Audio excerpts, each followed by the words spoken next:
You're listening to the Practical Wealth Show with Curtis May. All right, welcome to the Practical Wealth Show, and where we talk about money, wealth without Wall Street, how to beat a bank. And so today we're going to talk about making money. And with us today is Sanjay Hegde. Sanjay is the founder and president of Blue Ring Investors, a company that helps investors pool their money to purchase high-performing multifamily, and it's a really cool niche. There's senior and student housing properties in U.S. emerging markets. He finds the properties, he vets the deals, manages the assets. His clients make the investment and sit back and collect income and appreciation that comes from investing in investment-grade commercial real estate. So that is what I'm talking about. Send me checks. Okay. Sanjay, welcome to the Practical Wealth Show.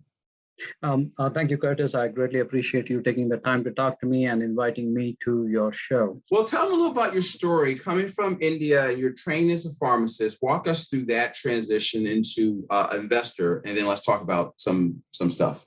Yeah, it's a pretty interesting story. And as I said, I moved to the United States in the year 2001.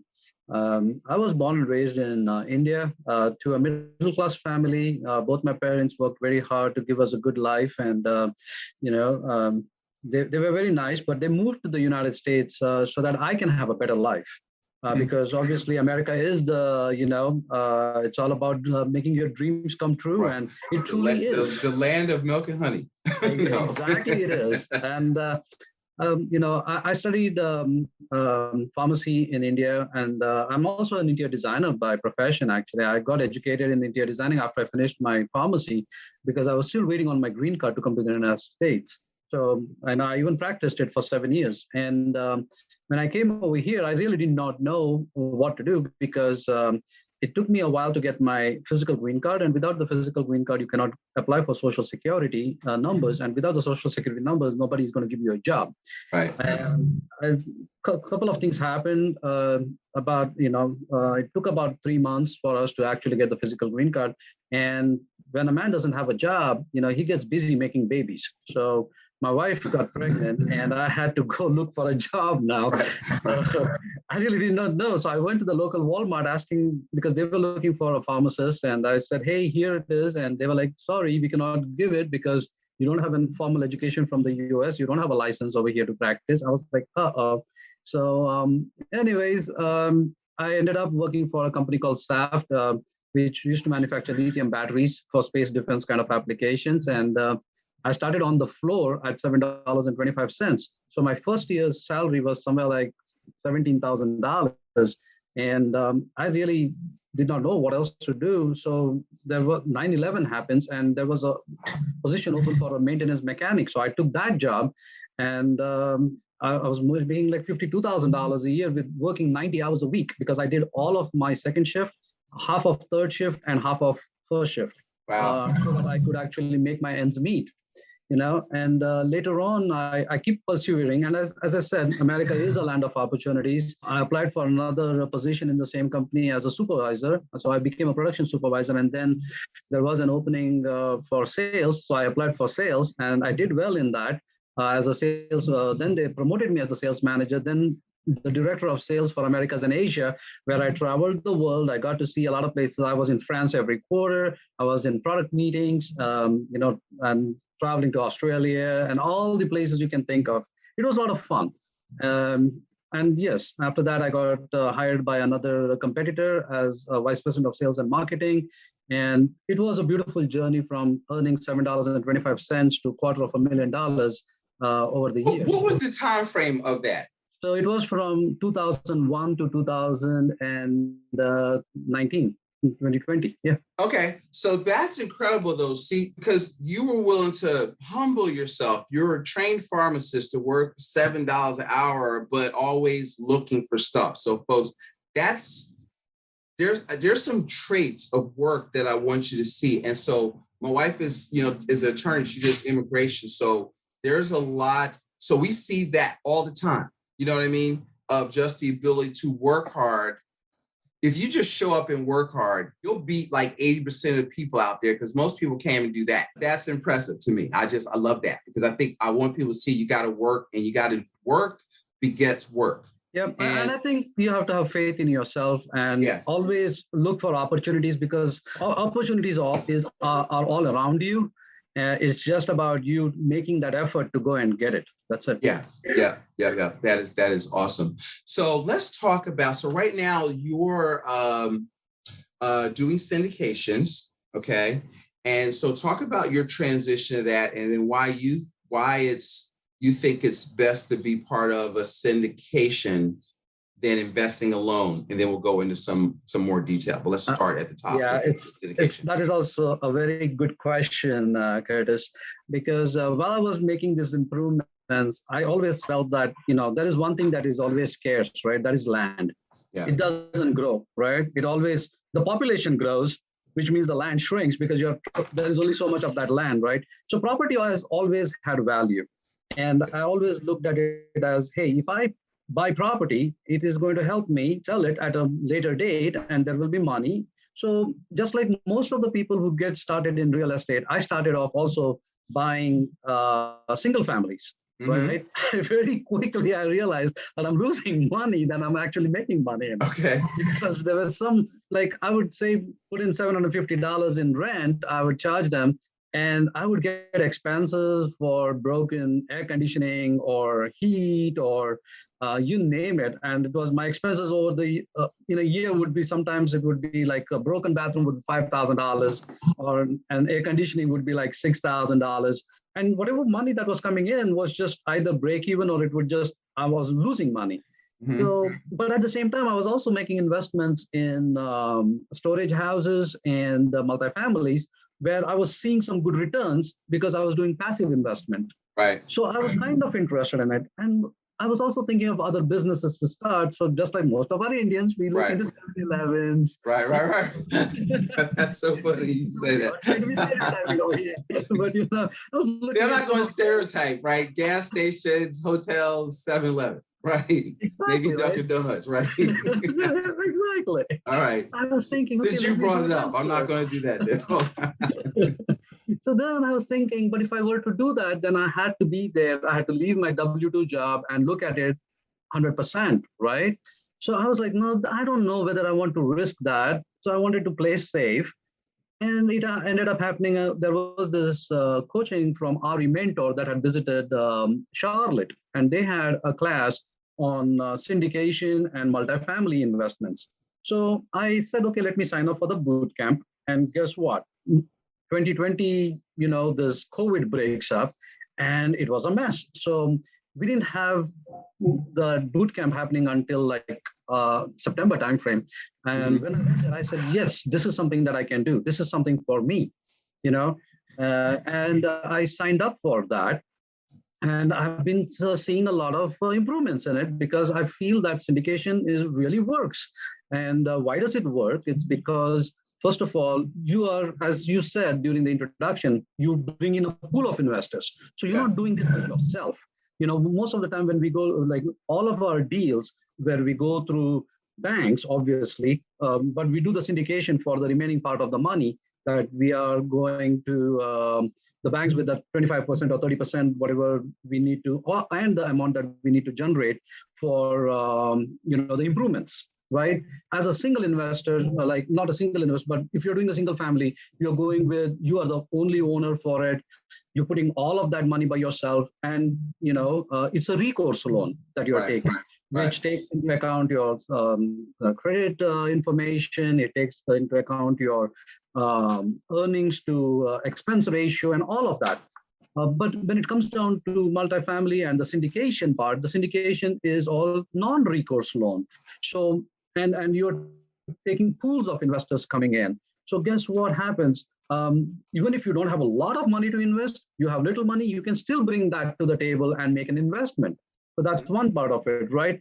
And more than anything else, I think everybody underestimates the importance of track record in real estate, right? Like everybody thinks that, okay, hey, I can go and put the money in, but guess what? That's not true. Now, when you get into it, you're also making sure that, you have to deal with the toilets, the tenants, the termites, and everything that's involved with rental properties. But when it comes down to syndication, you're working with a pool of investors. That's number one. Number two, you also are working with the sponsors who have a good track record, who have dealt with millions of dollars in investment properties, and also who have, the experience of having rental families. So they know exactly what they're doing. So let me stop there. The sponsor is who in that relationship? Correct. The sponsor is me.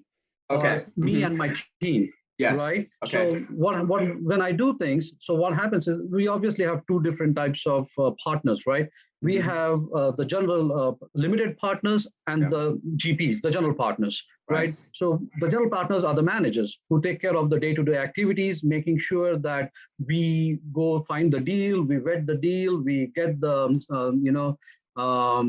loans things taken care of, all of those things. We interview the property management company and making sure that everything is lined up, and making sure that we get on our weekly calls with our property management companies, making sure that the business plan has been followed and all of those things. So you run the business, you're running the business, exactly. And the limited partners are the money, basically. Exactly. Okay. Exactly. Okay. So the limited partners are the ones who put in the check and they just sit back, relax. They get on our calls on a weekly basis or a monthly basis. Usually we do that on a monthly basis to our investors and collect their checks on a quarterly basis. So, that way it's as easy as that. We want to make sure that they feel that their money is getting used the way it is. We are following our business plans, and we give them the rundown on what's been happening with their money. One of the things I want people to hear is that there's active, there's passive investing, right? So Sanjay, you were a kind of like, $250,000 a year. You were a high income W-2 person. Yes, sir. Right. And so a lot of people, doctor, dentist, successful business person may not have time to source deals, to, do all the legwork. So if you make good money, you have to put your money to work. And then that's when they reach out to somebody like you. Is that a good? You are absolutely correct. Okay. It's not always only about the wealthy. Obviously, having an accredited investor is a great way of looking at it. But I would look at any person who feels that, I think the way I look at it is any person who has money, because there are other ways, right? Like you can either save it in terms of cash. If you have cash with you, because when I started off investing money, it was not like I was making a lot of money, right? But I had some of the savings. But savings you put in a bank account, it gives you less than 1%, right? It doesn't give you a whole lot. So keeping cash doesn't make any sense. So that is a great place to invest in, because you're not putting in a lot of money. When it comes down to you're not putting in 30-40%, right? You're putting in a small amount of money into these kind of things, so that will generate money for you. Say, for example, you have retirement accounts, you have, say, self-directed IRAs, like 401ks, life insurance plans, you name it. You can put that money in and make use of that, to generate passive income for you. I definitely would say yes. This is for anybody who wants to actually have some sort of a passive income coming in with little investment. But the steps that what I want them to hear, because this is what we teach that precedes that, guys, is saving. So principle one in our strategy is saving 15 to 20% of your gross income, so that you have capital. See, if you have capital, there's tons of opportunities like this out there. You just don't have any money. So you have to invest in what the masses invest in. You're trying to buy Acorn or put $200 a month in a Roth IRA. So you got to make money. You got to save it. And so if you have a business, your unique ability is your business. Whereas, okay, you need to focus on that. And then somebody like Sanjay, his unique ability is managing these things. And then you put your money to work with somebody with expertise and you just keep doing your thing. That's how I see it. Exactly. Okay. Like yeah. This way you have your money working for you instead of you working for the money. So, and you continue with your W-2. Now you don't have to worry about, hey, am I going to get a call from my tenant at like 2 o'clock in the morning? You know what I'm saying? So toilets, termites, and tenants. We don't want that. Exactly. Right?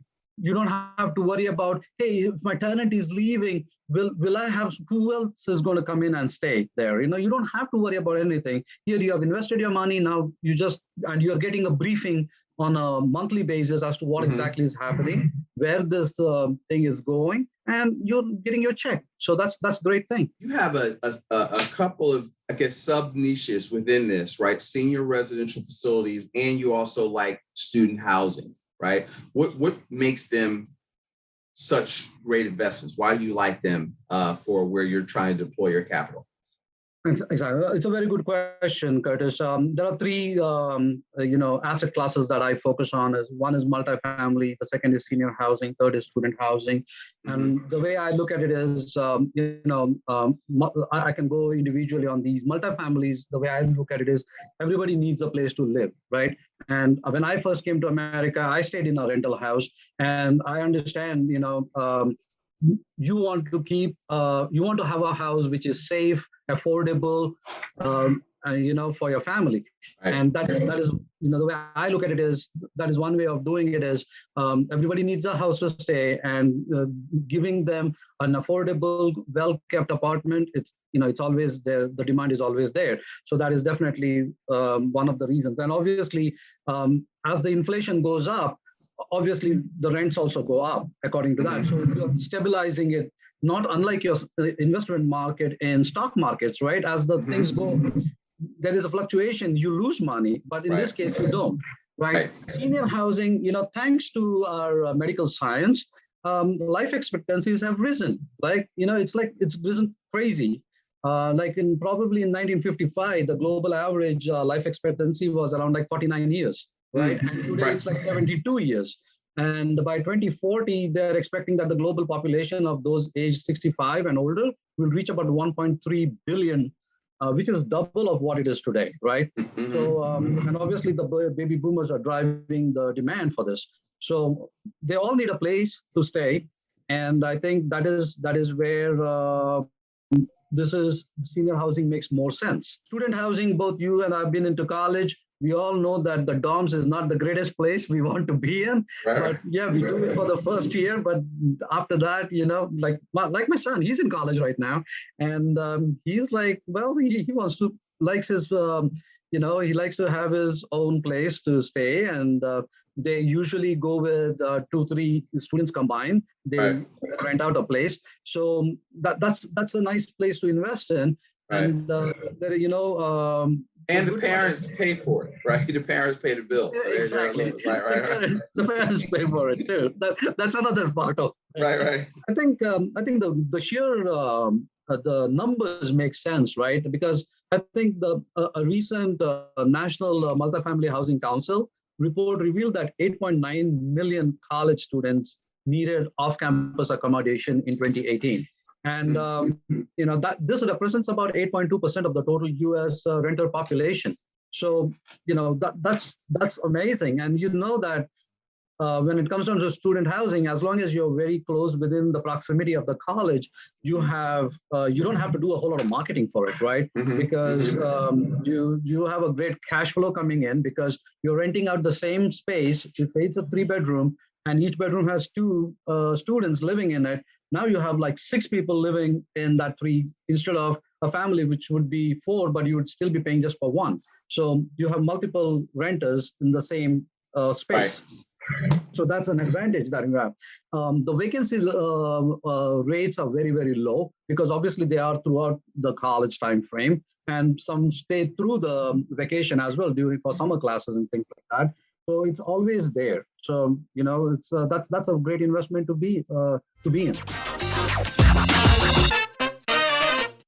what's the secret to locating the emerging markets of, how you find these things? And, because one of the things I hear that I like is that you're saying, well, here, you think macroly, right? Here is, and so you're investing into demand, right? Seeing the demand, baby boomers are growing, they're retiring, they're 70, want to still feel like they're 50. And they don't want to be old, right?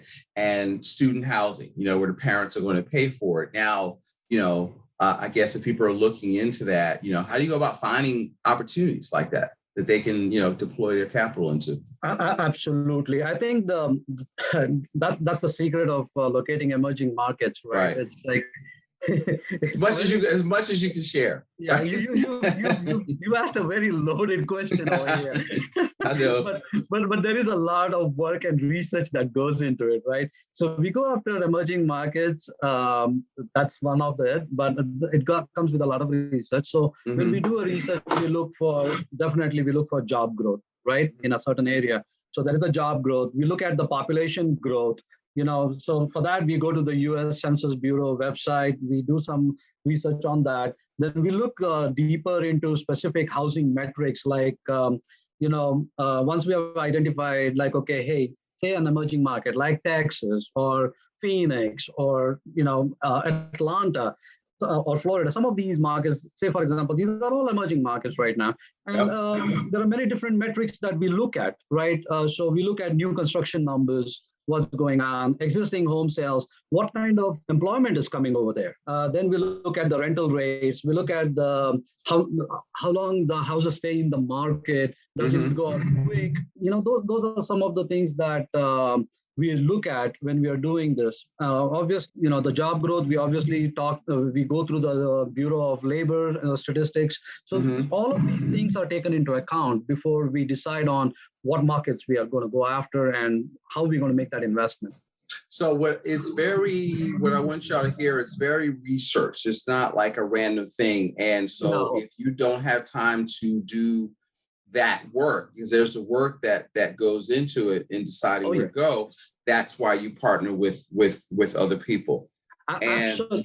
Yeah. I don't like retirement, but I like financial freedom. So we talk about creating financial freedom in 10 years or less with the objective. And see, so what happens is people say, well, what should I invest in? Well, investing is a plan. It's a process. It's not a product, right? And so, but you got to figure out where you want to go. So passive income, I think you said, or before we, talking, is the key to retiring early so you can spend time with your family. That's the why, right? And so how does this vehicle help with the why, and why is that why so important to you and to your investors? The why meaning, the freedom that comes from passive income. It's a very valid question. So, I'll give you a story what actually made me move from a W-2 where I was making fairly decent amount of income to moving into this. As I told you, I was working so hard for my money, right?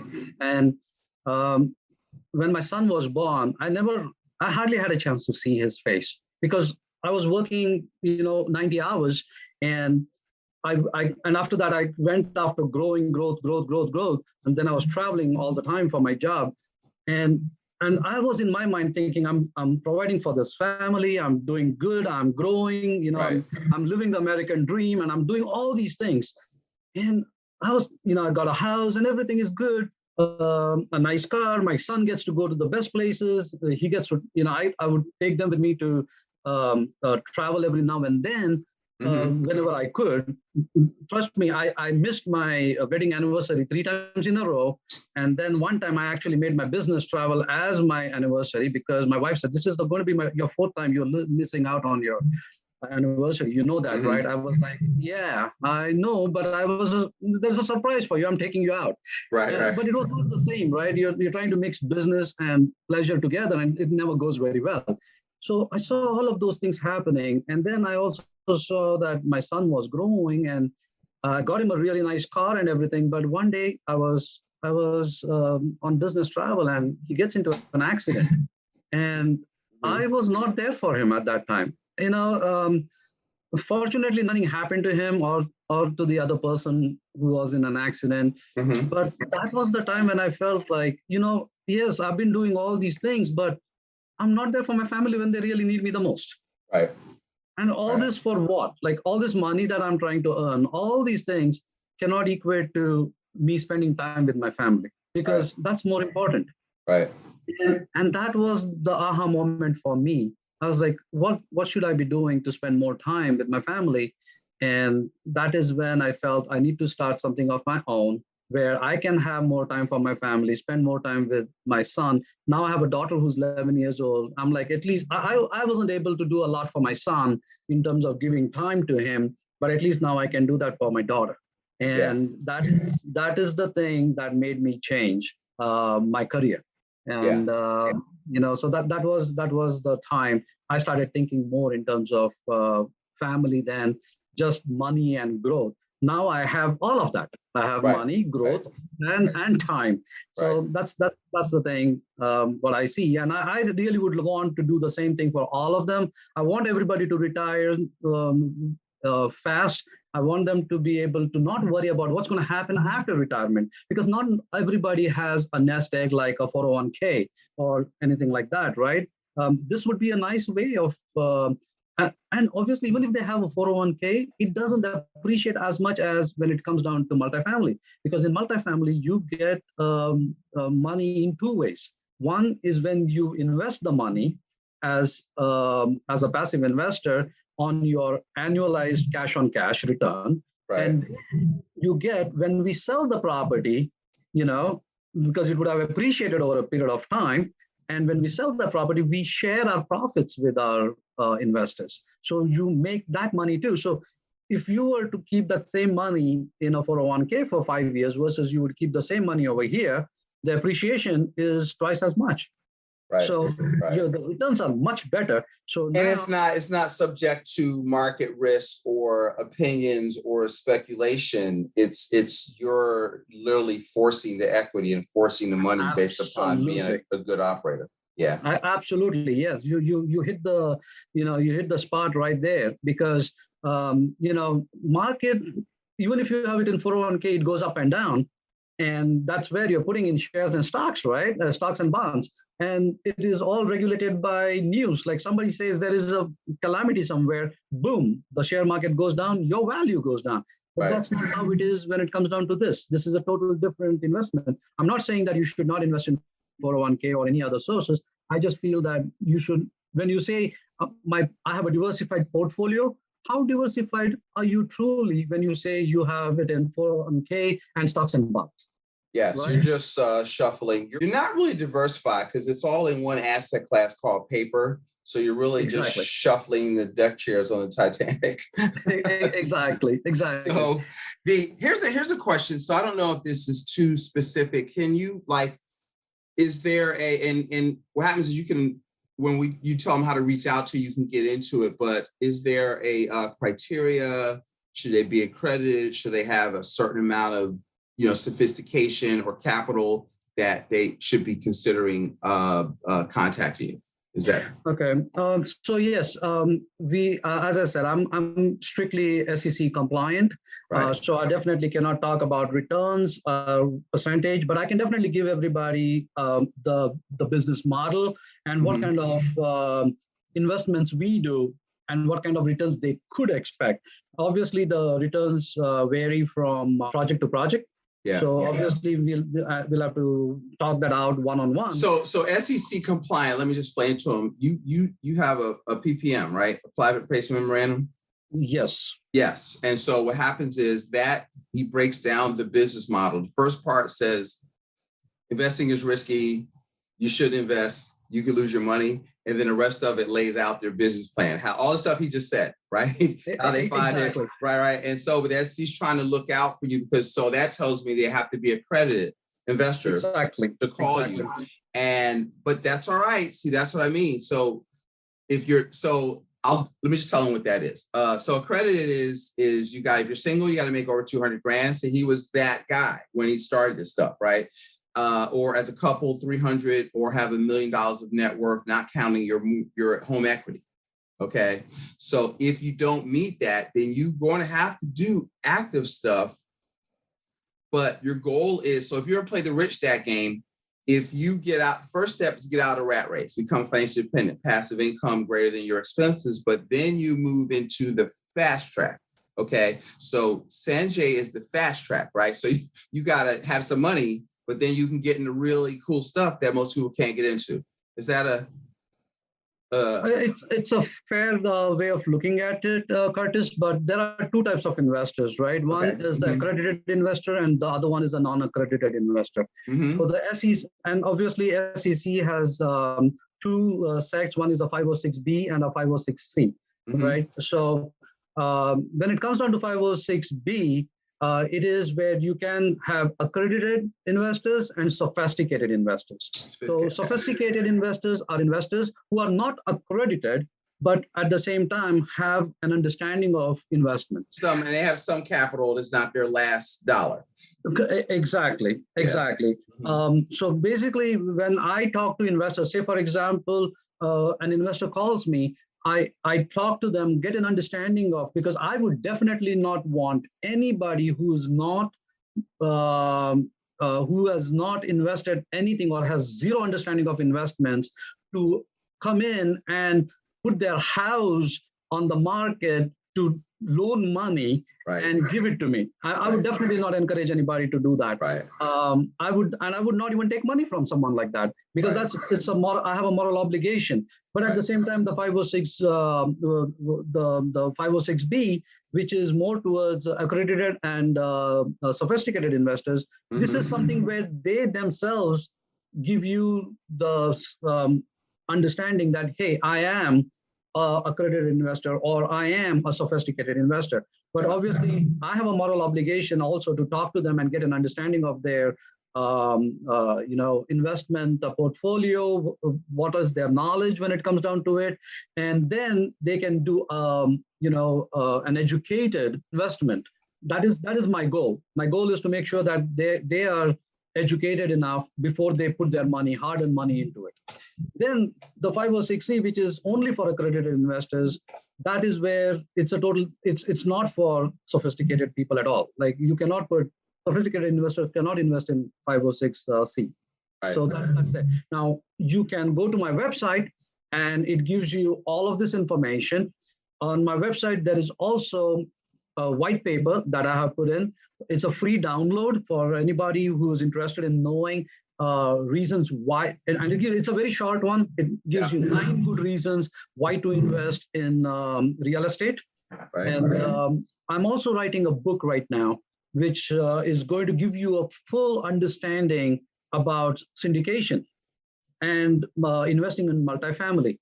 So, and as well as senior housing and student housing, but it will give you a very good understanding. So I would definitely encourage your listeners or your audience to actually go to my website, which is www.bluringinvestors.com. There is also a pre-qualification form that they can go in, which talks about accreditation as well as accredited investors as well as sophisticated investors. And also they can download the free white paper on 9 reasons why to invest in real estate.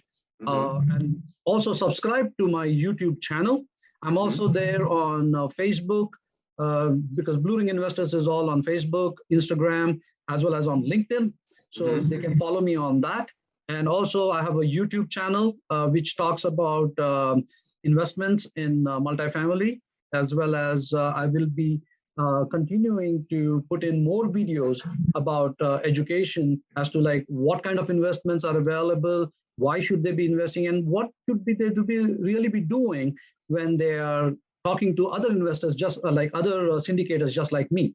Because it is very important for you to vet the person who's bringing a deal to you. The operator. The operator. You really need to get to know to. And see, that's the thing. So a lot of people don't really know how to vet. Most people don't know how to vet. Like they hear it, but they don't really know the hard questions they should be asking yet. That's why you want to get educated, and one of the things that we always tell people is that investing is not about buying something, it's about becoming something, right? Correct. And so even though you're going to be passive in terms of deploying your capital with, let's say you decide to work with Blue Ring, you still, that's what it means to be sophisticated, right? You have some knowledge, you can vet, you have the ability to, separate the wheat from the chaff mentally so you can make a good decision. And that's the most important thing. And he's not going to take your last dollar. He's not going to let you invest with him if it's not suitable is not the right word, but you know what I mean? It's not a good suitability is like a securities thing, but it's not the right way. But it's got to be suitable for you based upon your situation. So when you call them and as you begin to look at these things, so you've got to save money, grow your businesses, and then look to build a portfolio that can get you out the rat race, so to speak, and let you retire early and do all this stuff. But I think the really cool thing is that the reasons why are the driver. Why would you learn this? Why would you want to do this? Why do you want to vet this? Because you want to own your life. And I think that you've got to let that drive you, just like Sanjay did. And that's the key. So Sanjay, tell them again how to reach you. We're going to put them in the show notes. And give me any closing thoughts that I didn't ask you that I should have, if you want to say, make sure I get something else in. I think you covered most of it, Curtis. I know this is a very broad chapter, and that's exactly one of the reasons why I'm writing that book, so that your listeners, as well as anybody who's coming to my website, can actually download. It's going to be free book that they can download. I just want to make sure that I want to give everybody this opportunity of financial freedom because it took me a lot of years of work. I worked very, very hard, and I had very little time for my family. And now I wish I had started this sooner than now. But what I can do is pass on my experience to others and help them retire sooner.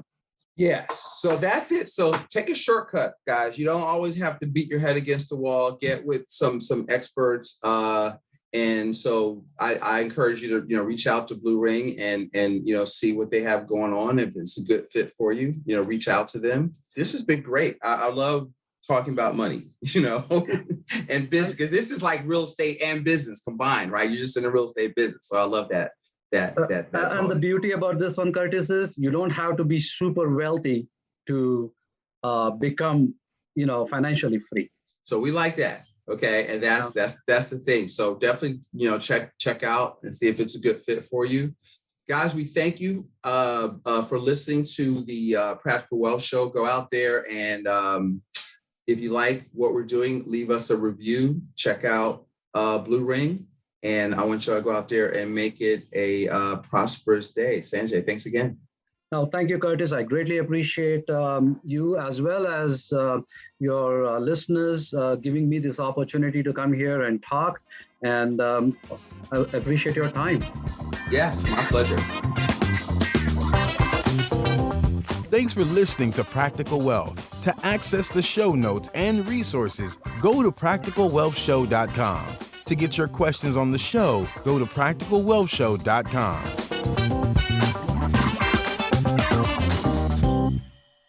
This show is for entertainment purposes only. Before you make any investment decisions, consult a professional. This show is copyrighted by Practical Wealth. Written permission must be granted.